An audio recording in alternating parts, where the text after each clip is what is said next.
नमस्कार। लीजिए, आज सुभद्रा कुमारी चौहान की एक बहुत प्रसिद्ध कविता लेकर मैं आपके समक्ष हूं। बहुत प्रसिद्ध कविता। सुभद्रा कुमारी चौहान वीर रस की एक प्रखर, ओजस्वी, निर्भीक और निडर रचनाकार, लक्ष्मीबाई से बहुत प्रभावित, और उसकी विशेष कारण था। स्वयं सुभद्रा कुमारी चौहान स्वतंत्रता आंदोलन में समर्पित रहीं। मात्र 44 वर्ष की अवस्था में उन्होंने भी इस संसार को छोड़ दिया था। 1948 में उनकी मृत्यु हो गई थी और 1904 में शायद जन्म हुआ था, मात्र 44 वर्ष की अवस्था में। झांसी की रानी की उनकी वो कविता बुंदेले हर बोलों के मुंह बहुत प्रसिद्ध हुई। वीरों का कैसा हो बसंत, उनकी कविता मैंने कुछ दिन पहले पढ़ाई थी। आज उनकी कविता वो ग्वालियर गई थी, जहां झांसी की रानी की समाधि बनी हुई है। उस समाधि को दर्शन किए थे और उस पर जो कविता रचना उनकी सामने बनकर आई, वो मैं आज प्रस्तुत कर रहा हूं। ये कविता 5 चरणों में है। मैंने लिखे नहीं 5 चरण, कविता मुझे तो प्रायः याद रहती हैं।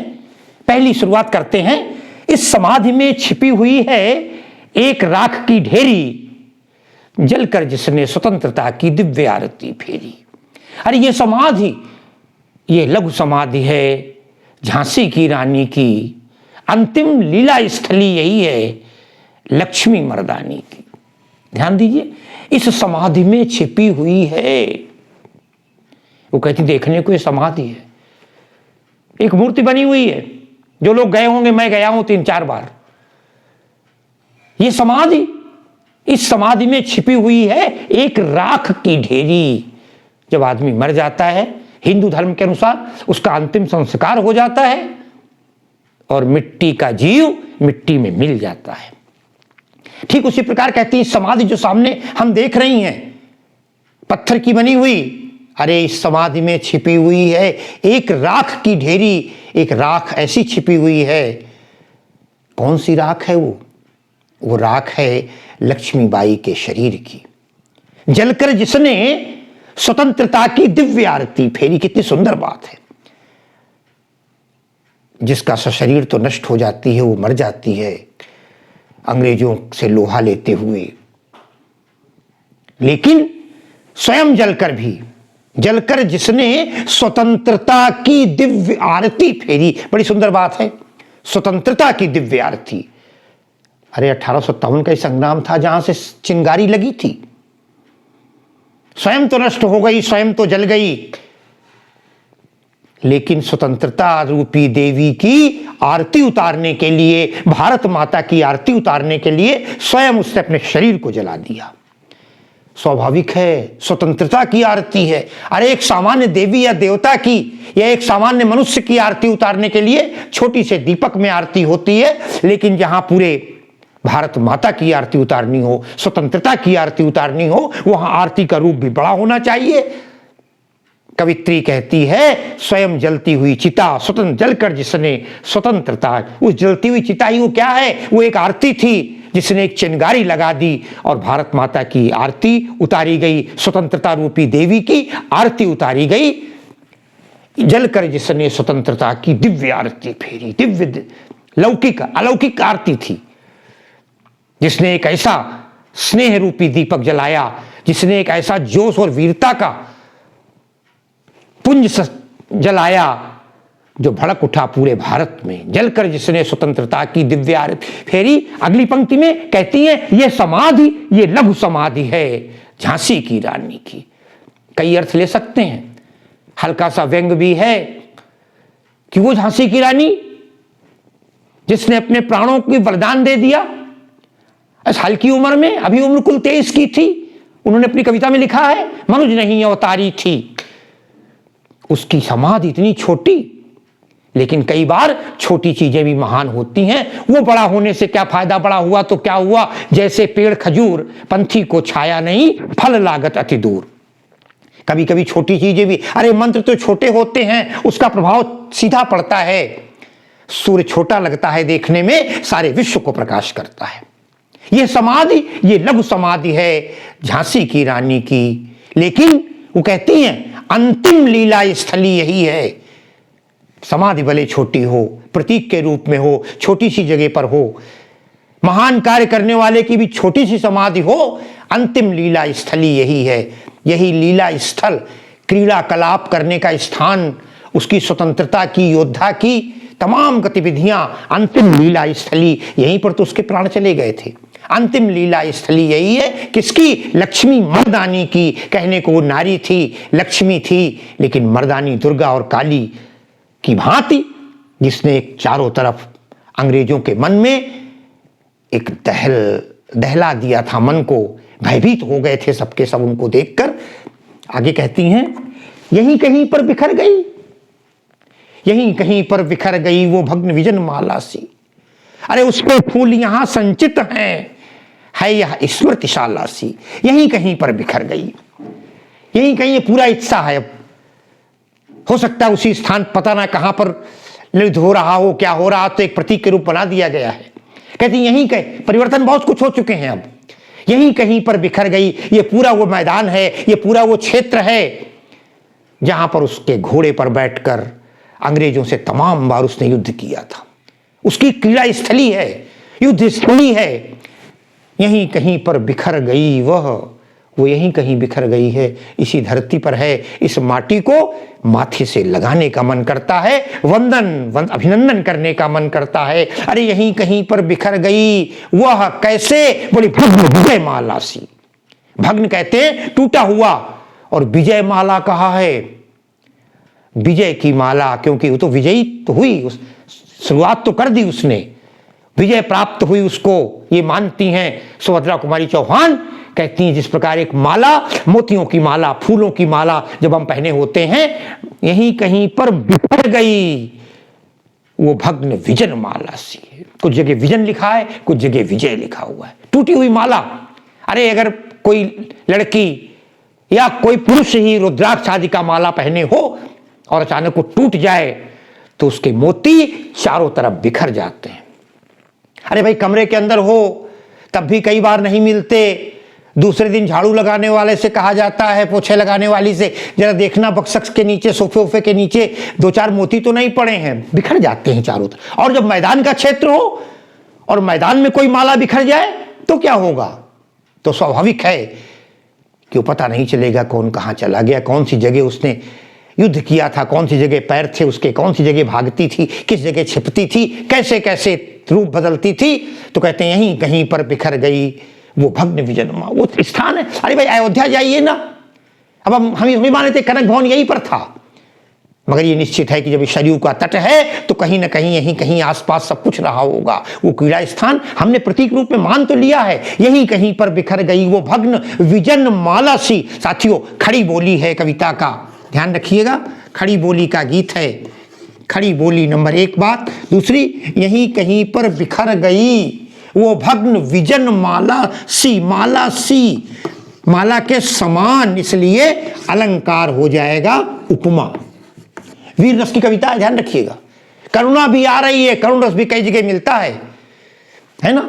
माला सी, भग्न विजन माला सी, कहते वो तो बिखर गई माला के समान, टूटकर। स्वतंत्रता की माल, तमाम लोगों ने अपने जीवन की आहुतियां दी थी, उसने कहा भग्न विजन माला सी, लेकिन उसके फूल यहां संचित हैं। 2 अर्थ हैं फूल के, एक फूल तो पुष्प होता है, और विजय माला कहा है, माला में फूलों की माला अगर रही होगी तो एक फूल वो भी थी। उन्होंने तमाम अज्ञात शहीदों के प्रति अपने सुमनांजलि, भावांजलि प्रस्तुत की है। वो कहना चाहती कहीं ऐसा ना हो कि हम अन्य लोगों को, चाहे वो और लोग जो युद्ध के थे, हम उनको भी सम्मान देते हैं, वो भी एक पुष्प की माल थी। और वो कहते यहीं कहीं पर बिखर गई वो भग्न विजन माला सी। अरे उसके फूल यहां संचित हैं। एक तो रानी लक्ष्मीबाई की अस्थियां वहां लाई गईं, राख वहीं है, उसके फूल यहाँ संचित हैं। वो जो फूल थे, जो मोती की माला कहा, उसका कुछ हिस्सा यहाँ रखा हुआ है। निश्चित रूप समाधि के नीचे अवशेष होते हैं। और एक और फूल कहते हैं हमारे यहाँ अस्थियों को भी। व्यक्ति मर जाता है, मृत्यु हो जाती है, उसकी चिता जल जाती है, उसके बाद अस्थियां बीन लेते हैं लोग। कोई हरिद्वार ले जाता है, कोई प्रयागराज ले जाता है, यहां पर उसकी कुछ अस्थियां अवशेष नीचे हैं। तो जो फूल हैं, फूल का एक अर्थ पुष्प भी ले सकते हैं मोती के रूप में, फूल चूंकि मातम माला कहा है, और दूसरा ये उसकी अस्थियां यहां पर हैं। यहीं कहीं पर बिखर गई वो भग्न विजन माला सी, उसके फूल यहां संचित हैं, उसकी हड्डियां यहां हैं, उसकी अस्थियां यहां हैं, उसके फूल यहां। यह स्मृतिशाला सी, स्मृतिशाला यादगार का भवन, उसे म्यूजियम कह दो, उसे स्मृति भवन कह दो, उसे स्मृति कुटी कह दो, उसे स्मृति प्रतिमा कह दो, कुछ भी कह दो, है यह स्मृतिशाला सी। यहां फिर दोबारा से एक बार उपमा अलंकार हो जाता है। आगे लाइन बड़ी सुंदर है, अक्सर परीक्षा में आ जाती थी। बढ़ जाता है मान वीर का रण में बलि होने से, मूल्यवती होती सोने की भस्म यथा सोने। कहती बढ़ जाता है मान वीर का, वो वीर वो योद्धा, उसका सम्मान तब होता है, बढ़ जाता है मान वीर का रण में बलि होने से। युद्ध के मैदान में अगर हम मारे जाएं, युद्ध के मैदान में मृत्यु हो, तो उस वीर का महत्व कई गुना बढ़। अरे मरते तमाम लोग हैं। किसी कवि ने लिखा था, अरे कामना मृत्यु की हो तो कर दे देश पर कुर्बानी, मानो तेरी स्वर्णाक्षरों में लिखी जाएगी कहानी।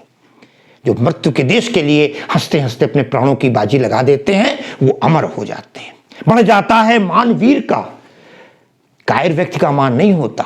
मरते तो तमाम लोग हैं, कौन जानता है कितनों को, लेकिन देश के लिए जो हंसते हंसते मरेगा, तन समर्पित मन समर्पित और यह जीवन समर्पित, चाहता हूं देश की धरती तुझे कुछ और भी दूं। जब इस प्रकार की भावना होती है, जो भरा नहीं है भावों में, बहती जिसमें रसधार नहीं, वो हृदय नहीं है, पत्थर है जिसमें स्वदेश का प्यार नहीं। जिसको निज गौरव तथा निज देश का अभिमान है, वो नर नहीं नरपत मीरा और मृतक समान है। आज वो कहती है बढ़ जाता है मान, उस वीर का मान कई गुना सहस्त्रों गुना बढ़ जाता है रण में बलि होने से, युद्ध के मैदान में मारा।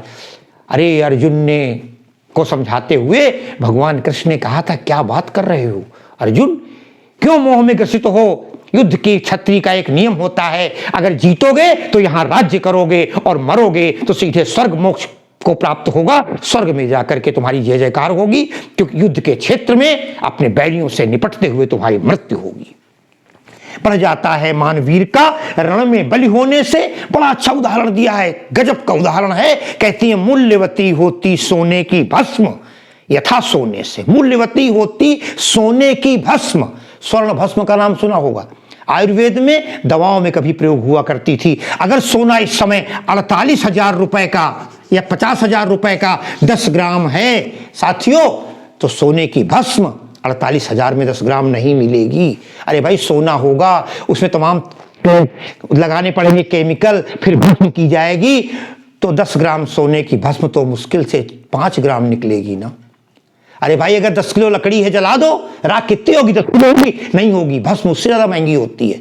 तो कहती हैं बढ़ जाता है मान वीर का रण में बलि होने से, मूल्यवती होती सोने के भस्म यथा, उदाहरण दिया है, उदाहरण अलंकार हो जाएगा, भस्म यथा जिस प्रकार सोने से ज्यादा सोने की भस्म कीमती होती है, उसी प्रकार सामान्य मृत्यु की अपेक्षा युद्ध के मैदान में वीरता को प्राप्त होते हुए, वीर गति को प्राप्त होते हुए भी, आज भी हम कहते हैं उन्हें शहीद का दर्जा देते, वीर गति को प्राप्त होते हुए व्यक्ति का सम्मान 100 गुना, 1000 गुना, असंख्य गुना, अनंत गुना बढ़ जाता है। अब पहले उन्होंने कहा था ये बड़ी छोटी समाधि है, फिर उन्होंने ध्यान दिलाई कि छोटा है तो क्या हुआ, छोटी तमाम चीजें होती हैं। एक बात और ध्यान रखिएगा, सुभद्रा कुमारी चौहान बड़ी निर्भीक और निडर नहीं थी। आज भी उनकी वो पंक्तियां हट नहीं पाई, लाख सरकार ने प्रयास किया हो, सत्ता का उनको मोह नहीं था, सत्ता का विपक्ष था उस समय, तो गवर्नमेंट के सामने भी वो कविताएं चलती रहीं, जिसमें एक लाइन आती है ना, अंग्रेजों के मित्र सिंधिया ने छोड़ी राजधानी थी, खूब लड़ी मर्दानी वह तो झांसी वाली। ये अंग्रेजों के मित्र सिंधिया, ये वही ग्वालियर परिवार है, सिंधिया परिवार है, जो कभी कांग्रेस कभी बीजेपी दाना इधर उधर घूमा करते हैं, मगर अंग्रेजों के मित्र सिंधिया ने छोड़ी राजधानी थी, खूब लड़ी मर्दानी। राजा थे उस समय के, मगर इसके बावजूद उन्होंने राजघराने की चिंता नहीं की, शासन की चिंता नहीं की। आज भी कविता बरकरार है, कवि अमर है, कविता अमर है, रानी लक्ष्मीबाई तो अमर रहेंगी। इससे भी सुंदर समाधियां हम जग में हैं पाते। कभी समाधि की बात ना करो, छोटा सा बनी हुई है तो, अरे इससे बड़ी बड़ी समाधियां देश में हैं, मजारे हैं, इससे भी समाधियां, सुंदर समाधि बातें हैं। और उसकी गाथा पर निशीथ में क्षुद्र जंतु ही गाथ। जो बड़ी बड़ी समाधियां आपको मिलेंगी, जो बड़े बड़े मकबरे आपको मिलेंगे, उनकी गाथा पर निशीथ में रात में क्षुद्र जंतु ही गाते, क्षुद्र जंतु, वो छोटे लोग गाते हैं। क्या मतलब? एक उदाहरण दे देते हैं। उसने कहा इससे बड़ी बड़ी समाधियां हैं, मगर उसका महत्व तो नहीं है। अरे ताजमहल को ले लो ना, लोग यद्यपि 7 आश्चर्यों में नहीं है, मगर फिर भी विश्व प्रसिद्ध तो है। वो कहते हैं क्या फायदा ऐसे समाधि का, ऐसे ताजमहल का? कहां झांसी की रानी की समाधि, जिसने पूरे भारत में एक अखंड ज्योति जला दी हो, स्वतंत्रता की, एक स्वतंत्रता की आरती उतार ली हो, स्वतंत्रता के लिए बलिदान हो गई हो, जन जन के लिए वरदान हो गई हो, परतंत्रता की बेड़ियां काटने के लिए समर्पित हो गई हो। एक वो समाधि, और दूसरी तरफ अपने व्यक्तिगत प्रेम को के लिए सैकड़ों बनाने वाले मजदूरों का हाथ काट दिया गया हो, तब बना है ताजमहल। ताजमहल की क्या प्रशंसा की जाए। एक मैंने ताजमहल का उदाहरण दिया, तमाम जो बड़े बड़े लोगों की समाधियां बनती हैं, राजा महाराजाओं की, केवल स्वार्थ में जीवन तो होता है, केवल अपने लिए तो जीवित रहते हैं। तो कहती इससे भी सुंदर समाधियां हैं समाज में पाते, और उसकी गाथा पर निशीथ में रात में क्षुद्र जंतु, छोटे लोग इस प्रकार। वही प्रेम का प्रतीक है ताजमहल। ये है काहे का प्रेम, जब दुश्मनी तमाम लोगों के लिए की मृत्यु को घाट उतार दिया गया था, हाथ कटवा दिए गए थे, इसलिए कि कोई कहीं ऐसी दूसरी मजार, ऐसा दूसरा मकबरा, ऐसी दूसरी समाधि न बनवा ले। पर कवियों की हर गिरा में कहती, लेकिन जो कवि गा देता है जिसको, उसे अमर कर देता है। पर कवि, अरे तुलसी ने, वाल्मीकि ने राम को अमर कर दिया। राम के साथ साथ जो राम के द्रोही रहे, उनको ऐसा फैलाया कि आज हम कुंभकर्ण का नाम लेना नहीं चाहते, यहां तक कि अपने बच्चे का नाम रखना नहीं चाहते। पर कवियों की अमर गिरा में, अमर गिरा, गिरा कहते हैं वाणी को, कवियों की अमर गिरा में इसकी अमिट कहानी, इसकी किसकी? झांसी की रानी की। पर कवियों की अमिट गिरा में इसकी और अमिट कहानी, स्नेह और श्रद्धा से गाती है वीरों की वाणी। तमाम वीरों की वाणी जहां लक्ष्मीबाई की याद करते हैं, उनको श्रद्धा सुमन समर्पित करते हैं। और अंतिम लाइनें रिपीट की गई हैं, बुंदेले हर बोलों के मुंह हमने सुनी कहानी, खूब लड़ी मर्दानी वो तो झांसी वाली रानी। बुंदेलखंड के लोगों के द्वारा हमने सुना था कि वो अमर मर्दानी, पुरुषों की भांति, पुरुषों से भी कई गुना श्रेष्ठ। बुंदेले हर बोलों के मुंह हमने सुनी कहानी, खूब लड़ी मर्दानी वह तो झांसी वाली रानी। और इसी के साथ ये कविता खत्म होती है। यह समाधि, यह सिर समाधि है लक्ष्मी मर्दानी की। और इसी के साथ इसके बढ़िया वीर रस से ओतप्रोत है। कहीं कहीं रानी की याद करके करुणा का भाव जागृत होता है, करुण रस को भी समावेश किया जा सकता है। खड़ी बोली थी, मैंने बता दिया, उपमा अलंकार और अनुप्रास अलंकार के साथ इस कविता को एक जोश और पूर्ण और उमंग के साथ आप इस कविता को गाएं। और मैं अपनी क्लास को यहीं पर विराम दे रहा हूं, विश्राम दे रहा हूं। बहुत बहुत धन्यवाद।